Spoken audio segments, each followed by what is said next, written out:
And you're Corinne. Yes. Go ahead, tell us. Our son George is 9 years old in the third grade. And about kindergarten, he was diagnosed with ADHD. They did a neuropsych on him. And you know, we've just been really balancing out the medication part, which is like my least favorite. Right. You know, you never want your kid to be on a medicine every day, but obviously I know that he does need it. Right now, our doctor that we are with, we're just struggling with what she's giving him. I think that we have come to the conclusion that he's on too much of a dose. Oh yeah? So he was on 36 milligrams of Concerta and 3 milligrams of guanfacine. And I mean, it was like a totally different kid. So my husband was like, you know what, we're taking him down. We took him down to 18 milligrams, the lowest. Yeah, the lowest for which is of Concerta Yeah. and 1 of guanfacine, and it's like totally different kid. It's like he started to recognize that he was really struggling, and like he With the would say- meds? He Or- would say he doesn't really know that he's on meds. He thinks he takes a vitamin every Okay. morning. I just don't really know how to like tell him that he's on meds. Hi, come on in. But he just, he started to realize he was always getting in trouble. And he said, I just want to be that little kid. And he like showed us a picture of when he was 5 years old. He said that? Yeah, he's like, I just want to be a kid that everyone loves. Breaks my heart. It Yeah. really Hi, does- come on in. Yeah, it was heartbreaking. So we're on your wait list. Okay. All right. Recommended you. And yeah, you know, it's just, he's doing really well right now. Good. So stay out of the limelight here. I'm videotaping myself so you can, if you're crunched off to the side, you should be good.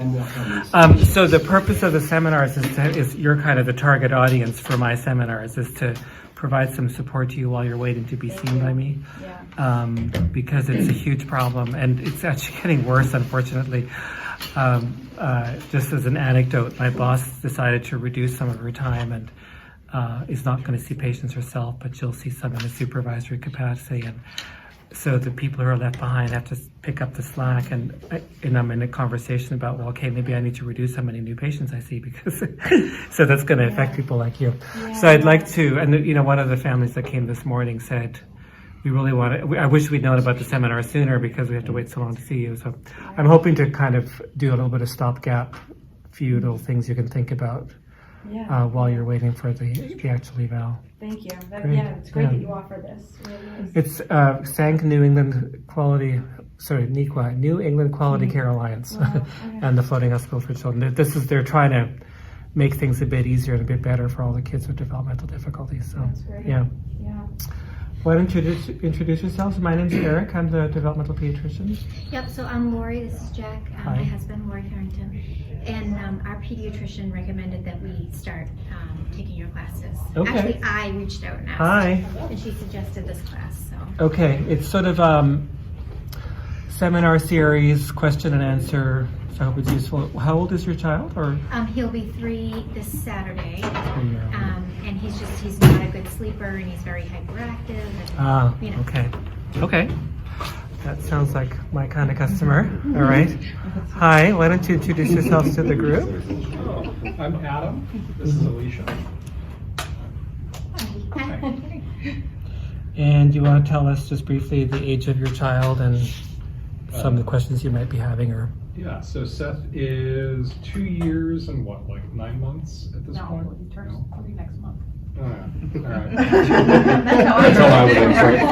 I reverse it. The other one turned 1 3 months ago. So Seth is almost 3 years old. And kind of like low tone. You have a better rundown. Yeah, I don't have it in my brain right now. Speech delay, low tone, some feeding, stuffing, and a lot of tactile and auditory sensitivities. Like Okay. Highly emotional.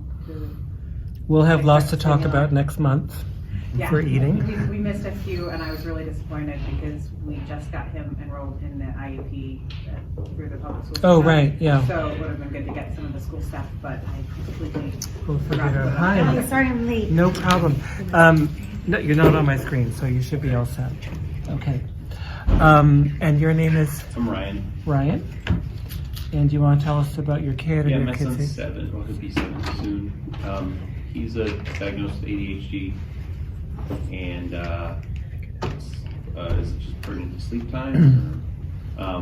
Just trouble getting, just stop doing stuff, even During the day or at no, nighttime? at night, Okay. all the time. But yeah, at night, like he'll just pick up whatever he can find, socks or whatever, to play with them. It's very difficult to get him to, Okay.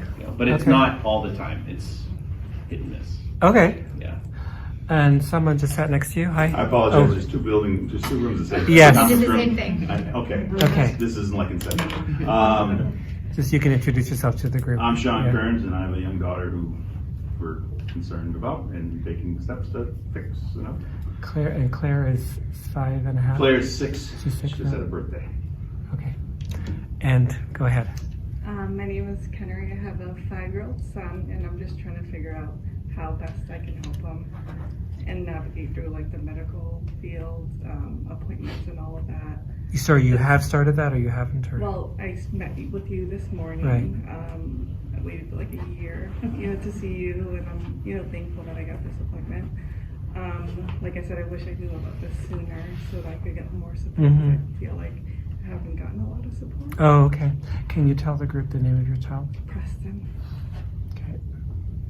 Great. Do you need any introduction from me? There's a few, like more than half of, well, maybe half of you are new She's to me. actually Oh, sorry. separately as well. Yeah, go ahead. You want to Hi. tell us? Oh, my name's Angela, and we have 2 kids. We have a 2.5-year-old and a 3-month-old. And I'm here about my 2.5-year-old who has recently just decided she doesn't like to sleep at all. And so bedtime can take anywhere from 1 to 3, 4 hours. Oh, gosh. If she okay. has a nap, there's bedtime is 11 o'clock if we're lucky. If she doesn't have a nap, she's a terror all afternoon, and it still takes an hour and a half to get her down unless we drive her around in the car, which is the only way she falls asleep for either nap or bedtime. Mhm. Anyway, it's been really hard lately, Okay. and we've tried a few different things, and nothing seems to Okay. be helping. Think of the word marathon. Marathon is the theme here, okay?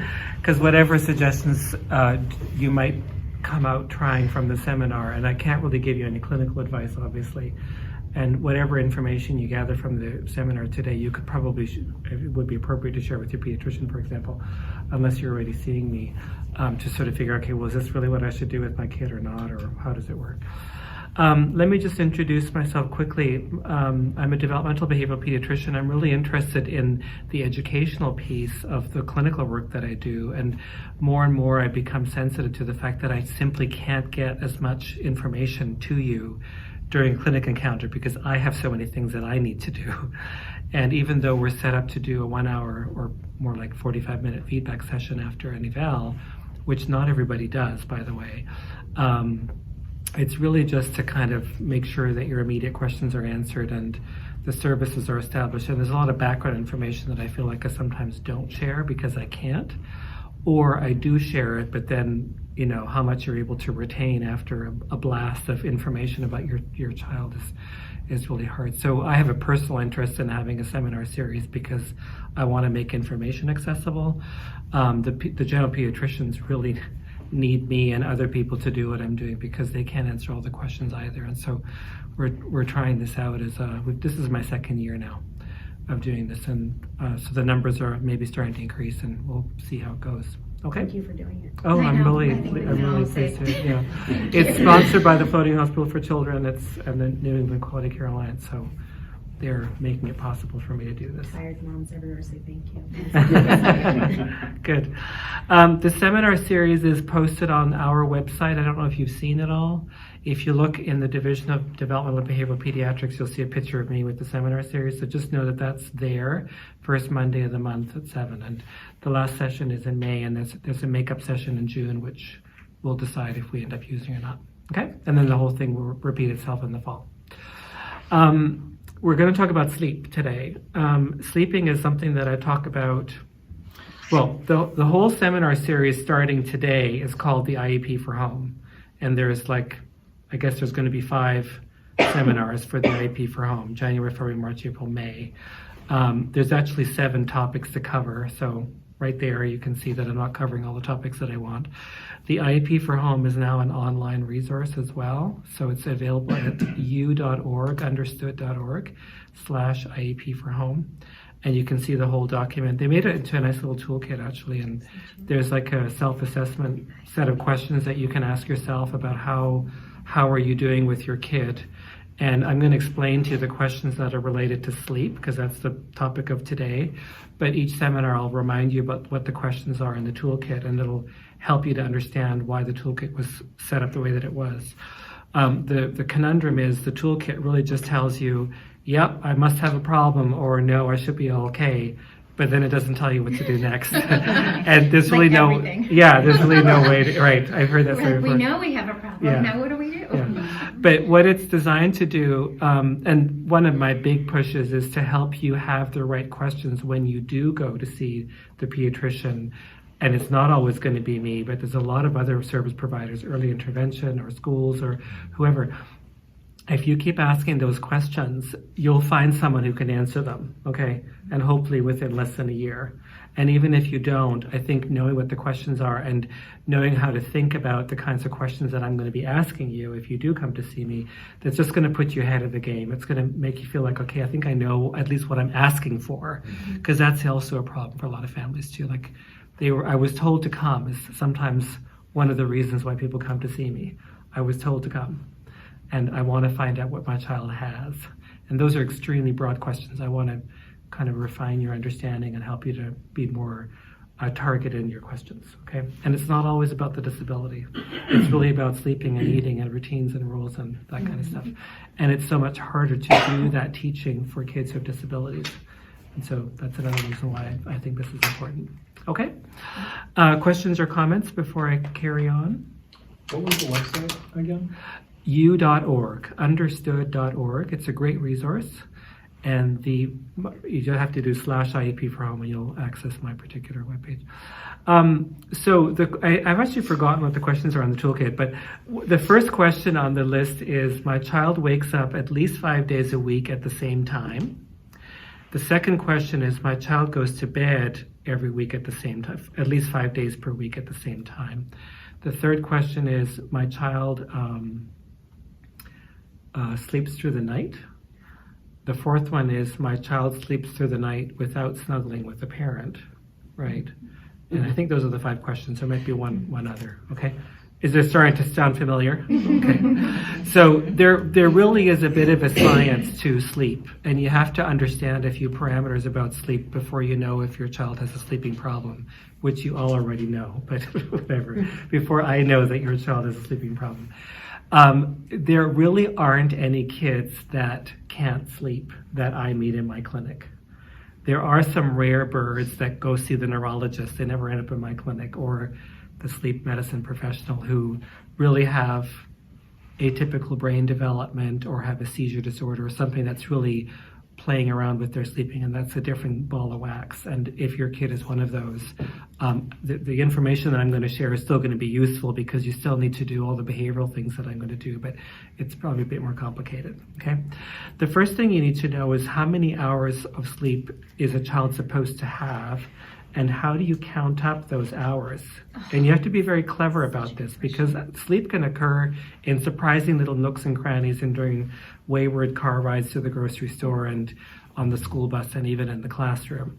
So you have to really understand that, okay? So the reason why the wake-up time question is important, because the therapy starts with the wake-up time. But before we even get to that, you want to start to count how many hours of sleep does your child get. So knowing what time your kid typically wakes up is a good place to start. And then knowing how many hours did they sleep before that wake-up time. And how many cat naps occur during the day. And how do you start to add up those numbers of minutes? Because that's what I'm going to ask you when you come. I do it with virtually every child that I see.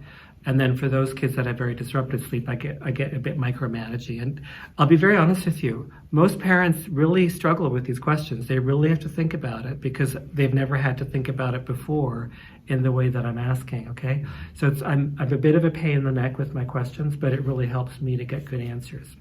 So knowing when your child wakes up and when your child goes to bed, can you all kind of imagine that, or is Because a lot of parents will say, well, it's never the same. Yeah. Okay? Yeah. And that's true. It probably isn't always the same. And you have to really think back. Then what I often do is, hi, come on in. What I often do is I say, okay, well, just tell me about this past week, or tell me about the past 2 weeks. And I get really concrete and specific. And sometimes that helps you to start to think more carefully. Okay, well, wait a minute. She didn't sleep. It was horrible last night. You know, I'm always hearing about the worst horrible, terrible night. But then when you think about the last week, you start to realize, well, wait a minute. There were a couple of nights where she or he did sleep okay. Okay? So just think a little bit about how many hours do you think your kid is sleeping. And I'm going to say hi to our newcomer. What's your name? Ryan. Nice to meet you. Do you want to introduce yourself to the group? Do you have a child or, yeah? Yeah, I have 2 kids, 3 and 6. So it's always really hard to put the 3-year-old to bed. She's supposed to sleep around 7, and like it's just hard. Like it's a lot of like the games, hopping out of the bed. I need a drink of water. I need a drink of water. One more hug. Potty one more time. So yeah, that's Okay. why I'm here. Great. So do you all have a consistent wake up time or not? You don't. Tell us a little bit. There's 2 people with their heads shaking. So tell us about It the wake depends up on what time. time she falls asleep. Okay. My daughter's pretty good about sleeping 10 hours regardless of what time she falls asleep. That's a wonderful piece of information. I'm amazed that you know that already. So if That's she great. falls asleep at Yeah. 9, I can almost guarantee she'll sleep till 7. Okay. If she falls asleep at 10, she'll sleep till 8. If she falls asleep at 8. Uh-huh. Sometimes if she falls asleep earlier, it'll be more than 10 hours. Like if she falls asleep at 8, we might get until 7. We might get an 11-hour stretch. And she's 2 years 2.5. 2.5. But she wakes throughout the night, but Uh-huh. we're co-sleeping, so I just hug her back All to right. sleep. So It's the getting to sleep that's terrible. We just can't well, get to tell sleep. us about the getting to sleep part then. What So- time do you put her to bed and then Well, what time does she fall it asleep? depends if she's had a nap or not. See, this is it used to be Uh-huh. very consistent that she was asleep by 9 every night. I know that sounds like a late bedtime, but we're kind of late risers in the morning, so 9 to 7 was pretty typical schedule. 9 p.m. to 7 a.m. with a 2-hour nap in the early afternoon. That was like for months. Good. And then right around before I had my son, we started just having a lot of trouble just getting down for naps. And then some days she wouldn't even get down for a nap and be real sleepy at 4 or 5 o'clock. And then, so then we'd start bedtime early and it would take 2 hours, even though she's exhausted and crying. And some nights, if she has a nap, we'll lay in bed and from like 8 to like 10:30 sometimes, till she finally will just give in and fall asleep. Good. I'm glad that you're making her give in. That's good news. Yeah, she just eventually gives in. Eventually. Okay. And we leave the room a million times, and she cries and screams, and Okay. we'll go back in. Okay, but she has the capacity for normal sleep, and that's a really important thing to remember. There is that capacity there. Somehow she's lost it for the past, I don't know how many weeks or months, but Like 3 or 4 months. okay, for a while, okay. And then there was a shaking head on this end. Do you want to share? We have a almost 3-year-old, and he seems to have dropped his nap, kind of. Okay. Which I was really resistant to, but he's always been a sometimes nap, sometimes not. And he was going to bed really, really late at night, so we decided we'll do quiet time instead of naps. And then we have a consistent bedtime of about 6:30, so he'll be asleep by somewhere by 4-7. And then sometimes he'll wake up at 6:37, and sometimes he'll wake up at 9. Okay, so I told you the first question on the sleep questionnaire is you're supposed to rate your child's success. So how often does your child wake up every day first thing in the morning, or at what time? The reason why that question is important is because the first therapeutic suggestion is to keep that wake up time the same. And that's actually the one thing that you probably have the most control over is when does your child wake up. You really don't have control over when your child falls asleep. You can't force a kid to fall asleep, okay? But you can kind of force them to wake up, especially if they've had a few hours of sleep by the time you wake them up. Okay, so that's going to be that's a very common one of my first therapeutic recommendations. And be selfish here, okay? What is a good time for you is really where you should start. 9. So you should wake your child. They always say don't wake a sleeping baby, so Right. I've stuck with that. That's what But I like, do. we have to be Okay. out of the house early, so Right. 6 a.m. we all have to be up. He's so hard to get ready in the morning because Right. he's not a morning person. Right. But I'll sometimes let him sleep till like 6:30, and we have no time to get ready. And then I it's a should be panic. waking him up. Yeah, I'm like, yeah, you he's need- 3. How old is he? Maybe 3. Yeah, right. So the suggestions that I'm making, just first of all, so that you know, I see very few kids under the age of 2. I see a small number of kids between the ages of 2. Well, I see a medium number of kids between the ages of 2 and 3. But the vast majority of kids that I'm following are over age 3. Now, the reason why my recommendations still hold is because almost all those kids have a disability of some kind, and they all behave more immaturely. So the stuff that I'm telling you about is a lot of it is sort of preschool level sleep hygiene stuff. The sleep hygiene for infants and toddlers is a bit different, but not that much actually. Okay. So the first thing is to keep in mind what is a good wake up time for your family. And start to organize your whole sleep schedule around the good wake-up time for your family to have a sane life, okay? That means To we get- cannot sleep in on the weekend because Correct, that's always going to be their time. correct, okay? Now, there's a bit of wiggle room, okay? But not when you're first doing the training. Okay. The second thing you need to know is you need to have a sleep chart that tells you approximately how many hours are you shooting for, because that varies by age. So infants are sleeping 14 to 16 hours per 24 hours. Toddlers are sleeping 14 to maybe 14 hours per 24 hours. Three-year-olds are sleeping about 12 hours per 24 hours.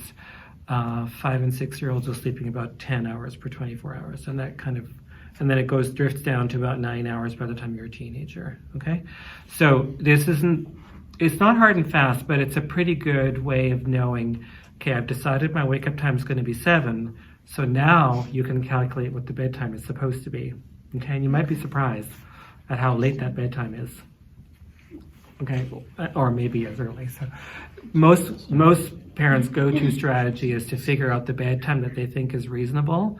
I'm not quite sure based on what. It's probably based on the expectation that the child's going to go to school the next day. But the time does depend upon how early does school start and you know, how many parents are working and have to drop the kid off at grandmother's house or whatever, okay? Do those hours include nap? You have to add the naps on top of it, yeah.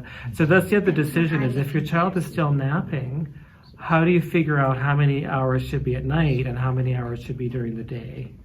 And, you know, a lot of 3-year-olds are still napping. 4-year-olds are probably not napping. I've run into it occasionally, but you don't have to have a nap when you're 4. You can get all 10 hours at nighttime, okay? If you're 3 years old and you want 12 hours of sleep for 24 hours, probably it's going to be more or less 10 hours at night and more or less 2 hours during the day. Probably just 1 nap and not 2. Yeah. When you're a toddler, 14 hours, maybe 10 at night, 2 in the morning and 2 in the afternoon. So those are some basic parameters you can think about. Just look up online, you know, normal sleep by age, and you'll get a bunch of bar graphs and it'll help you figure out how many hours you need, okay? I'm just wondering though, how do you know when they're ready to stop napping? Mm-hmm. You'll have to, it takes a bit of judgment, but Is it okay for some kids to stop napping younger than other kids? yeah, Yeah. it's variable, okay? A little trick of the trade. I cannot tell you how many young children in my practice sleep 9 hours a night and that's it. It's huge. And I'm not sure if I'm onto some new finding that no one's published yet, or if it's just that the kids that I see are more difficult to settle down, or they really just need 9 hours. The books all say they're supposed to sleep for 10, and a lot of parents are telling me they're sleeping for 9, and everyone seems to be happy with it, so I don't do anything about it. I don't know how to make a child sleep longer, Yeah, right? there's no magic. There's no magic to that. It would be lovely for the parents. I think they're adjusting, the National Sleep Foundation or whatever's adjusting their recommended times or something. That's because an of that, interesting right? question. Yeah, I don't even know I about think I that. read something like that Yeah. in one of my 3 a.m. readings. Okay. So do you have a preferred wake-up time for your child in your head? And do you have a number of hours that you think your child should be sleeping? So a few of us need to tell us now, what time do you think your child is supposed to be going to sleep? So well, it's taken a while to get them there, but we pretty much start right after dinner. I mean, depending on when the sports are, which is generally early, we go right into dinner and then a shower, and we try to get them to bed usually by 7:30. It's Okay. pretty In early. bed. And just to He's remind us, in bed. your kid is So- 9. Yeah, he's Yeah. 9. So he's 9. Everyone alert. Older child Yeah. still has sleeping problems. Yeah, Okay. and he's in bed, and by 8 o'clock, we've changed a couple of things in regards to just stimulation in general. taking away the iPads, no more iPad type stuff, and to certain shows, because the light's obviously going to stimulate do things like that to keep them up and get them jacked up and going. So we've kind of gone to a place where we read a story or read a Bible story, a little bit of prayer, and we do this, like, it says Fireplace is what it is on Verizon. And it's a screen that looks like a screen with a little light classical music in the background. Kenny G. And literally, and it just, we've set this, but we've kept it the same every single time. Where you go to bed, no matter what. It's if you got the different hours in the season, it's light out. We try to stay with it, because if not, he just gets thrown way off. He's up though at 5 o'clock on the dot every single morning, which I'm fine with. I'm up. He usually beats me, but he's downstairs. He's dressed. He's already made like a bowl. He's an early riser. He's like, We said our son was yeah. 5:30, 6 He's o'clock. he's boom boom ready What to time go. does school start, if I could ask?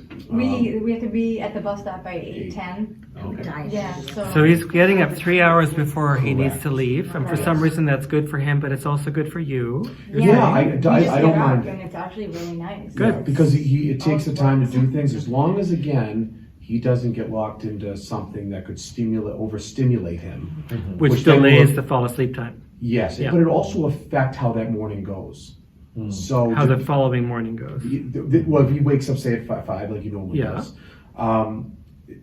you kind of got to watch things in regards to what's on TV or what. I lock a lot of things, and just I keep the programs that I feel are not going to get him overly anxious or overly going. You're talking about after wake up. This is after wake up. Oh, okay, interesting. Because yeah. anytime, and I've tested it out, we've tested it out where I'll give him, let him play his Xbox somewhere. I wanted to see what would happen in regards to it, downstairs. And the fact of the matter is he was out of control. I couldn't get him back upstairs. He got too stimulated. He's too stimulated, even with a game that's not stimulating. So we started removing those things and having even just the tones in the house. Maybe she put on some soft music, even with something. We're already awake. It doesn't matter, So it's just kind of getting things settled, and it changes how. That's he does interesting. things So in the you're morning. spending a lot of care at the wake up time, not at the fall asleep time. Correct, the wake up Yeah. time, because that then makes the whole day. I mean, that sets the tone for the entire day, Cool. and it sets Okay. what the stresses and the anxieties of his school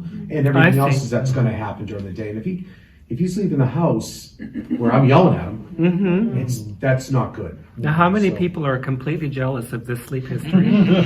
By the way, this is new. This is Even so. I'm not jealous of waking up He with my slept- man. That part you might not like. He Yeah. slept with me until like 3 months ago. Yeah, and I'm I- sorry? He slept. He could not With sleep you. without me in the room. Like I would have to sleep on the Yeah. floor. And- Oh, really? Yeah. Still? Until Okay, like 3 wow. months ago, And then and we- finally it was like that's it. Like I'm wondering I if was I'm not ever gonna sleeping. we just Okay. had, as parents, and I think a lot of people probably would say this, you're on two different pages in regards to stuff, and she felt that was good for him because he was getting sleep. Right. Where Right, I felt right. it was causing more anxiety, it was going to cause more problems down the line. Uh-huh. Where you could slowly do things to get him back in his room, slowly, which could be you go in the room a little bit, or you read, or you stay on the floor, and just slowly kind of phase him out of Move those things. myself out, Move yeah. yourself out. Kudos on the to you. couch. Kudos to you. That was a complicated problem to solve, and you solved it. I'm actually quite interested that you pulled that off. Yeah, That was good news. Finally listened to him, and I was like, all right. Uh-huh. I was trying to sleep on the couch, so I didn't. Yeah. Well, so, but just We rotate. Yeah, no, I know. She's Yeah. on the bed, I'm on the couch. then- Musical beds. I Yeah, no, never we heard. hop around. so just for everyone to know, the fall asleep time is now So if you put him out at 8, I would By say. 8:30. Yeah, tops, maybe like, you put, yeah. Yeah. and the wake up time is 5. Yeah. So that means he's getting 9.5 or 8.5 hours. We get some 4.5 plus it's 9.5 He doesn't go to the hours. bathroom. And then But It's 8.5 hours. Sorry. every once in a while, I'll ask for Corinne, my wife, to say, "Can you just come walk me Uh-huh. back in, or can you just say one little prayer, or so whatever it is." And Okay. usually he's out again. Okay. Also, yeah. I'm sorry, just add, we had a big problem with him drinking excessive amounts of water at nighttime too, which was also causing his sleep to go crazy. So we tried to get the water a little bit early and then limit that going into the night. Sure. to help him slow down. The teaching point that I want to make sure everyone catches though is that he's sleeping from 8:30 to 5 regularly, and that's 8.5 hours, right? Am I doing my math correctly? Yeah. 5 plus 3.5 is 8.5. It's on the short side. Like I would want him to sleep 10 hours or maybe 9, and he's getting 8.5. Now, if he's sleeping soundly, and if he seems to have energy during the day, I'm not going to argue too strenuously about that. I just find it interesting because the textbooks would say that he should be sleeping a bit longer. Yeah. But that sounds like a real success, okay? Sometimes giving him, oh, I'm sorry, go ahead. Yeah. No, I was going to say, sometimes giving him too much time in the morning before school, Can he backfire. finds himself getting into trouble. Right. all of a sudden. He needs like Sure. literally just 1 hour to get ready and get out of the house. And Right, so sometimes right. it kind of So backfires. those are things that you as a family can judge. And you Yeah. can absolutely change his wake-up time if you need to. And we'll talk about that later in the hour, okay? I want to hear a success story from someone else, though. And if you don't have any, you don't have any. But how many hours in a row can your child sleep? And does it seem to be the right number? And what are the hours? Someone's willing to share. If you're not, we'll just move I on. guess my question is, when you say sleep, are you saying like they didn't get out of bed once, or they didn't roll over, or they didn't ask for anything? Yeah. Like, I'm not really sure, is that considered sleeping through if he got up and then went back to his own bed? I don't care too much about Like 5 minutes. 1 or 2 5-minute minutes. transfer from Yeah, one bed to because another. the wake up time, we all actually wake up, and we adults don't realize it because we fall asleep again so quickly. But we go through 2 to 4 cycles of shallow and deep sleep, shallow and deep. And when we're in the shallow sleep, we actually do wake up, and because we know how to sleep, we know that we're in our bed, we know that we're supposed to sleep, we have our pillow, we just turn over and fall asleep again. So those little brief wakings I kind of don't count. But you're right, there are longer wakings that you do need to count. Leave the room when it's nighttime, they're out within 30 seconds and they're looking for you. And it's just for one more drink of water, one more hug, etc. But then it starts to escalate, because when you start to become more firm, they get really upset. They probably do get a bit scared because there's a change. This isn't what they were expecting. Okay, so Does any of this like harmful long-term like trauma? that is one of the things you've got to work through for yourself. Am I traumatizing my child? The answer is no. But yes, if you're nervous about what you're doing. So if you're nervous about what you're doing and your child sees you being nervous, they're going to think there's something seriously wrong. And that kind of starts to feed off on itself, okay? So to act like this is normal. You have to really walk into this feeling positive about it. Now, one of the bonuses of seeing a professional like me is that I'll do the nasty talking for you. So I'll talk with the child and say, look, I want you to fall asleep on your own. This becomes a bigger issue for kids that are school age. I'll say things like, do any of your friends still sleep with their parents? Sometimes, unfortunately, some of their friends do, so it gets complicated. But, I try to get them to think about other kids your age in the class. Do they sleep with their parents or not? Oh, you mean you have friends who sleep with their parents? You're going to be really proud when you can tell them that you don't have to sleep with your parents. So I try to get them excited and interested, okay? They do not always take kindly to this, okay? They're not always interested in this conversation, and sometimes they get mad at me. But at least they're mad at me. And then I'm going to say, well, I told your parents that they have to do this, okay? So if it's a problem, you give me a call. Of course, they never do. But I try to get them to think about, this is Dr. Von Hahn's prescription, and the parents just have to follow my orders. So it kind of takes the heat off of you. The other one is you get some agreement about how is the fall asleep time going to go, and you practice it for a few nights. Which doll are you going to use, which toy, which pillow, which story. It has to be short and sweet, less than 10 minutes. Okay, Really? So you practice that, 15 if you're 3 maybe, but I wouldn't do a whole lot more. Practice doing something short and sweet that they agree on. Have a ritual that goes the same way every night, and then you choose a night where you're going to leave them behind, and the trick is that they have to fall asleep without touching you. That's really what you're shooting for. It can be on the floor, it can be in the hallway, it can be with their doll, it can be without their doll, but they have to sleep not in contact with you. For young kids, the first time that you try this out, it could well be 4 hours before they finally collapse on the floor out of exhaustion, but they're not actually physically touching you, okay? And what's heartbreaking for parents and what's really hard for the kids is that the deal is, if you stay in your bed, the door will stay open. If you do not stay in your bed, the door will be closed. Which we've done, and then he goes pop, pop, pop, pop, and opens it and comes Right. out and goes, I'm Which out. means you have to hold the door closed. Okay. Okay, this is tough stuff, okay? It feels nasty. It feels nasty, and you've got to really be okay with this before you do it, because it feels nasty, okay? The door is going to be closed if you get out of your bed, and you're going to have to hold the door closed. Now, one of the advantages of holding the door closed is that the kid knows that you're there. And the trick here is the kid needs to know that they're protected and safe, and if there's a problem, you're going to be right there. That's the part that they really need to understand. You're not abandoning them. You're taking care of them, but you're taking care of them on your terms and not on their terms, okay? So gate's not a good idea. Well, it can be if it can keep the kid inside, okay? Some kids are clever enough to break over to walk over them or to break them down. The thing is they need to probably also not see you. Usually when they see you, they get more unhappy, right? Okay, so that they work with You have to be, but they need to be able to hear you. So they know that you're nearby and they know that there's no danger, but they also know that you mean business and that you're not going to be with them. They have to fall asleep alone.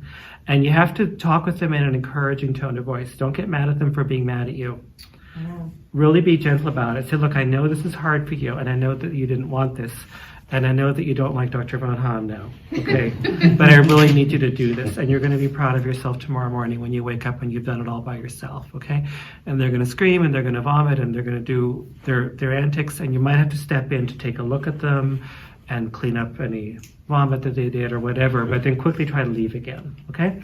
And the check-ins go less and less frequently over the course of the hours or the hour that it takes you to do this, okay? Try to keep them really brief. So initially you're checking in every 5 minutes, then you space it out to every 7, then you space it out to every 10. And after a while, you'll notice that the protests kind of start to stop. They might bubble up again, and then they stop. And the kid's probably trying to fight sleep, right? But at some point in the bedroom, your kid's going to fall asleep on the carpet or somewhere. And that's your first success. Phew, got through it, okay? And it could be 1 hour, it could be 4 hours. Correct. Okay, correct. That's what And I am. Sure. I don't know if you guys can attest this, but when you wake up in the middle of the night and you're just so tired, everything you've learned is out the window. Yep. That's a wonderful teaching point for everybody. I'm really glad that you said that, because that's exactly the dilemma. Now, before we get to the middle of the night waking up, what barriers and problems do you already foresee if you were to try something as what I just suggested? I mean, I find it interesting to say it's healthy to do that, to co-sleep. It's not healthy or unhealthy. It depends on what works for the family. Oh, okay. Yeah, because what we noticed, my son George, being so close to her, was what I felt was creating more anxiousness. And I knew it was going to happen. You know, that she tried to. Sorry, he knew that what was going to happen? I knew that this more anxiety was going to be built up. Okay. This more because he was controlling the situation. He was telling my wife when he was going to go to bed, where she had to be, how close she had to be to him, what channel was on the TV. And she would get so tired. She'd go, I'm just gonna, and I would say to her, I'm just gonna put it on, I'm just too tired. Or I'll just let him sleep in the room for this. And it was creating, and what that was doing was not just in the bedroom. So it was creating stuff outside the bedroom. It was happening in the morning when he would dictate what she his dictatorial behaviors were starting to generalize. Until I told her, you need to draw a red line. I think when we actually did it was, I told her to get in her car. And to disappear, to be out of the house. And leave. Yeah. I said, say you're going to grandma's house, which lives in New Hampshire, and you're not going to sleep with him tonight. And you'll be with me, which he'll be in his bed. And I'm a little bit more stern in regards to it, but it's just two different ways we do it. Well, that ended up working out great because once she threatened to put on the coat, he was like through the roof. Okay, I'll get my bed. I'll try just as long as can you just stay in the car, but stay in the room with me. And that's what kind of started this whole transition. Yeah, it's true. Like they want the mommy, but as soon as the mommy's not available, like they'll take the daddy and go down real easy. I feel. It is. We have it easy. You guys feel that way? No. That first parent, yeah. No, I think I have it easier to do. You might, and it depends on the family situation and older kids. So you're presenting a 9-year-old who sounds like he has some difficulty managing anxiety, and I think you're saying the same thing. So that's one of those special situations. So you still want to be first convinced my kid can sleep normally, which I think is probably the case for all the kids in this room. The second one is, how do I navigate through that difficulty falling asleep time? More common for my practice is kids having difficulty settling right? They have neurological differences. Their brain is just buzzing and it takes them longer. And that's why you get into this pickle, is because you're trying to help them calm themselves down, and it's much faster to do it through physical contact, and then you're stuck because now you're the sleep onset association. So it is hard for the kids that I see to fall asleep. Usually they do sleep normally once they've fallen asleep. When is it real anxiety and not just a Great question. 9-year-old That's a great pulling question. his usual? Right. Well, they are a bit anxious when, all kids are a bit anxious when you change the rules on them. Yeah. So there's a bit of anxiety there. But no, a true anxiety disorder does not just occur at bedtime. It occurs for other parts of the day. It occurs for pre-exam anxiety, separation anxiety, and other parts of the day. It can manifest as phobias. It can manifest as fears about, natural disasters. So if there's a more consistent history of anxiety, then I have to go a bit more gently. The approach that I've described to you is what I call the cold turkey approach, and your kid might need a warm turkey approach. Like they just need something that's a little bit slower, a little bit gentler. Yeah. Okay. So we're going to talk about the middle of the night waking up in a minute. The other thing that I need to know if you do take this on, and please run it by your pediatrician first, is if it takes your child 2 hours to fall asleep instead of 15 minutes because you're no longer there, they're going to want to sleep in. But remember, you have control over the wake-up time, and you have to stick with that wake-up time. You have to wake them up at that time, and you have to not let them sleep during the day. Really important. Because if you let them sleep in later, you're just going to start chasing your tail because they're going to want to fall asleep later, okay? So be very clear about the wake-up time. Make sure they stay up, and make sure they don't nap during the day, that they don't nap on the school bus, that they don't nap at grandmother's house, that they don't nap in the afternoon, whatever. Because the next night, when you start the whole process over again, they're going to be quite a big notch more tired than they were the first night, and it's not going to take as long. If it took you 2 hours, it's going to take 1 hour. If it took you 1 hour, it's going to take a half hour. It's going to be a lot shorter, and you're going to notice, whoa, got through that one faster, phew. And you're going to feel much more confident that this is really working. But it takes 3 to 5 nights to really get the kid to the point of falling asleep pretty quickly. And they're actually quite happy by that time. And that's another big thing to look for, is they're actually really happy. Okay, Mom, okay, Dad, I'm going to bed. And that's the end of the story. And then they really do, you really can celebrate the success with them. But it takes less than a week. Okay, this is the cold turkey approach, remember. So it's going to take less than a week to do this. This approach if we're still planning to go sleep. I'm sorry? If I still want to sleep in there. I'm not trying to get out of So it. you're okay with the co-sleeping? But I'm not okay with spending. So I when she falls asleep, that's when I have time to take a shower and do things. So, and those first few hours of sleep are usually a nice deep sleep, so I can leave the room, do what I need to do without any Makes issues. sense, yeah. But laying with her for 2 hours to get her to fall asleep, and I'm talking laying, I'm holding her or I'm laying right next to her, and she's still taking hours to fall asleep. So should I try this approach where I'm maybe not touching her? You don't, yeah. The problem with taking 2 hours to fall asleep is that you're training her brain to take 2 hours to fall asleep. It's like she can't turn her mind off. She's just, She's been like that since she was a baby. But she is, because whenever she does fall asleep, she sleeps for 10 hours. So I would really try to nail down the wake-up time, get your wake-up time really consistent. You're going to discover that the fall asleep time becomes more consistent. You can even delay it a bit so that she's good and tired by the time you lie down with her. But I want her falling asleep pretty quickly once you lie down with her. Okay. Right? Yeah. And then the other part is if you do all of your house cleaning after she's gone to bed, just make sure there's enough hours there so that you can wake her up at the time that she needs to wake up. Yeah. You can sleep during the day if that's what you need, but only if she can't sleep. So if there's someone else to take care of her and you get to do some catch-up sleep, all right, that's great. Yeah. Okay?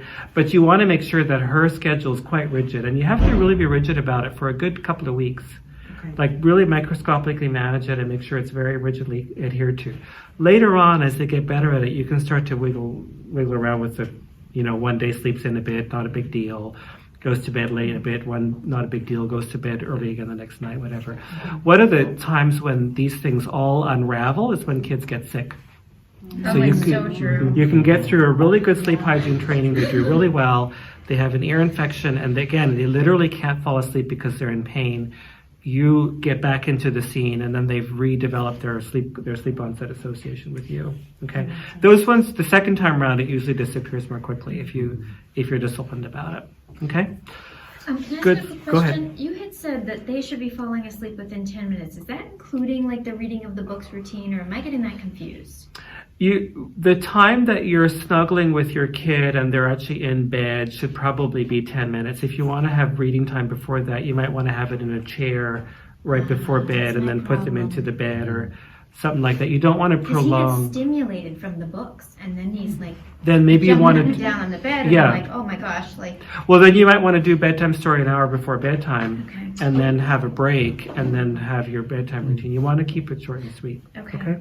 So can I go to the middle of the night wake-ups? Are we ready for that? Sorry. No, it's an important question. The kids will, so the waking up in the middle of the night is normal. All of us wake up in the middle of the night. What kids are having a hard time with is finding the sleep onset association that they need so that they can fall asleep again. And that's you. So they have to leave their bedroom to find you so that they can then fall asleep again. So unfortunately for you, you have to do the whole procedure over again in the middle of the night. You have to take a deep breath and say, even though I'm exhausted, I will do this. You are going to go back into your bed, and I will close the door if you don't stay in the bed, and I will stay by the door until you've fallen asleep. And as soon as it's quiet, I will open the door, and if you race up to give me a hug, I'm going to have to close the door again. The whole song and dance has to start all over again, okay? The first night's the worst night. If you can get through that, the second night, I wouldn't be surprised if they don't try to wake you up in the middle of the night because they're just tired enough that they'll sleep right through. They'll put up a fuss at bedtime, but then they'll sleep right through. It's a good likelihood. It's no guarantee.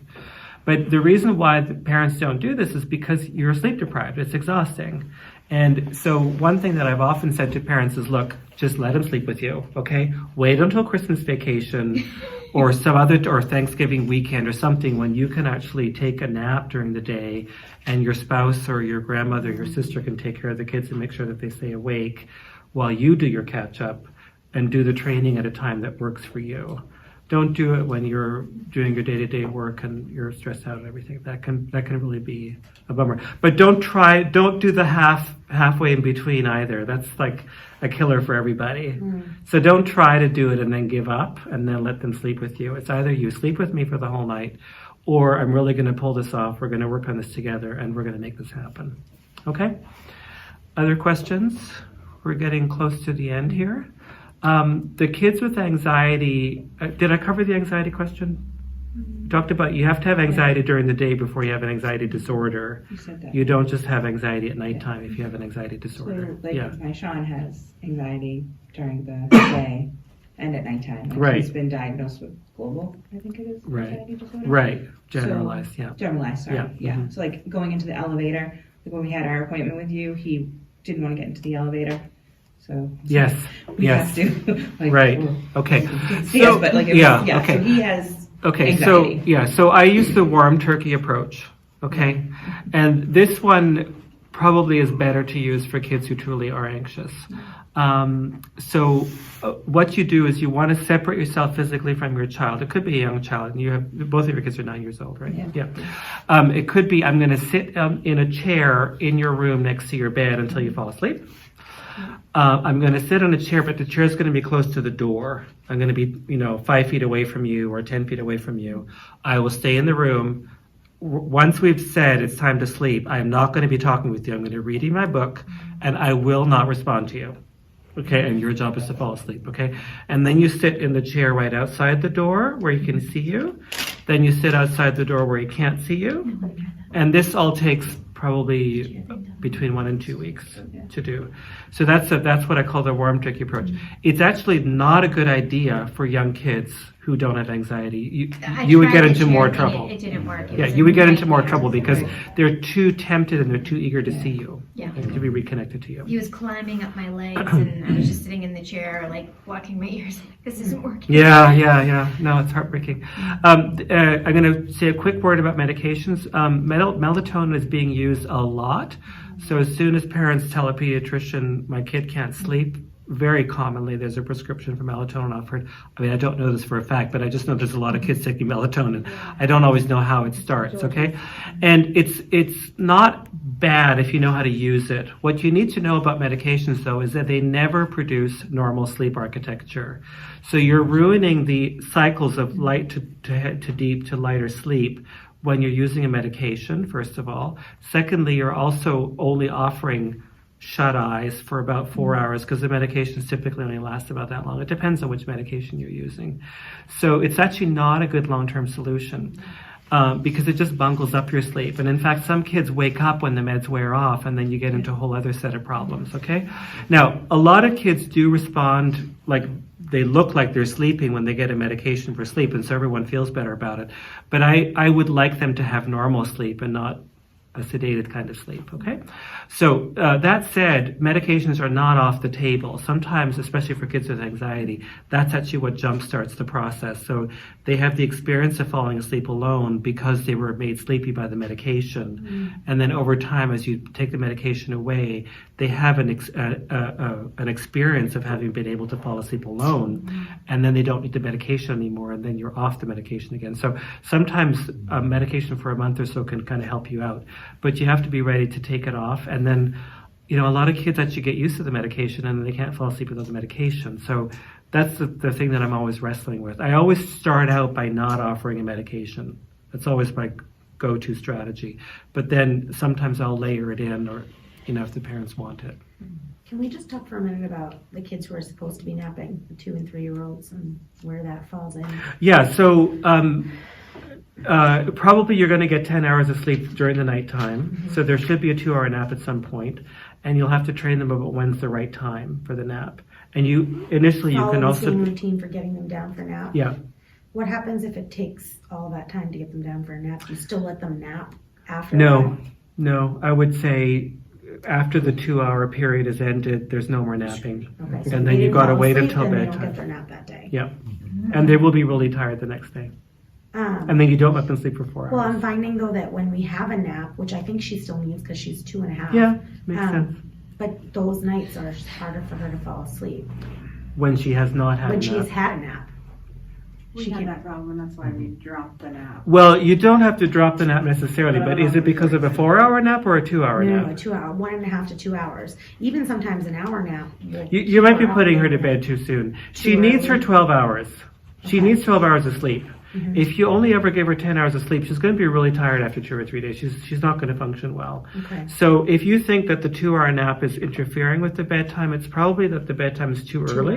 Okay. Or you're waking her up too late, or which is the same thing, Yeah. right? Yep. So just think about the timing. Okay. You'll probably get through. Now, if you want to co-sleep with her and she also needs co-sleeping for napping, No, that I true? mean, she just needs the co-sleeping to get to sleep. And then during the nap, she'll sleep by herself. We always leave the room. when she right? naps. Okay, I think it should work. Yeah. And then you have to decide then when is the right She time can to sleep stop most of the co-sleeping. night without me there. It's just when she wakes up, She needs you back. she needs me just to settle her right. It takes 2 minutes. She'll go right back to sleep, and then I can leave the room again. Right, when I want. but it would take longer than 2 minutes if she was sleeping in a different bedroom. Yeah, probably. That's where you get caught Yeah. with the kids, right? Again, for the first, up until age 4, it's pretty easy to turn this around. I don't really have a strong opinion about co-sleeping during that time as long as it fits into your schedule, right? After that, it starts to get hairy because they start to become much better at debating with you and, rationalizing and this kind of stuff. So it's a bit harder to do when they're 4 and up, okay?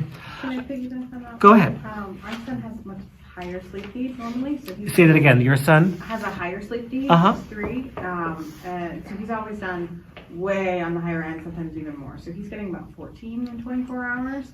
And he's 3, right? He's 3. Yeah. So I'm trying to figure out which is better. Should we put the nap back in and do 12 overnight and a 2-hour nap, or is it okay? Well, if we do I'm like a curious 12 about why it's 14 14 hours. Why do you think he needs 14 hours? I have no idea. I thought it was always a poor quality of sleep because even if he sleeps in until 9 o'clock in the morning, he'll go to bed at 7 just fine, like sleep at 7, do that, and then some days be cranky because he didn't get a good night's sleep. I don't know.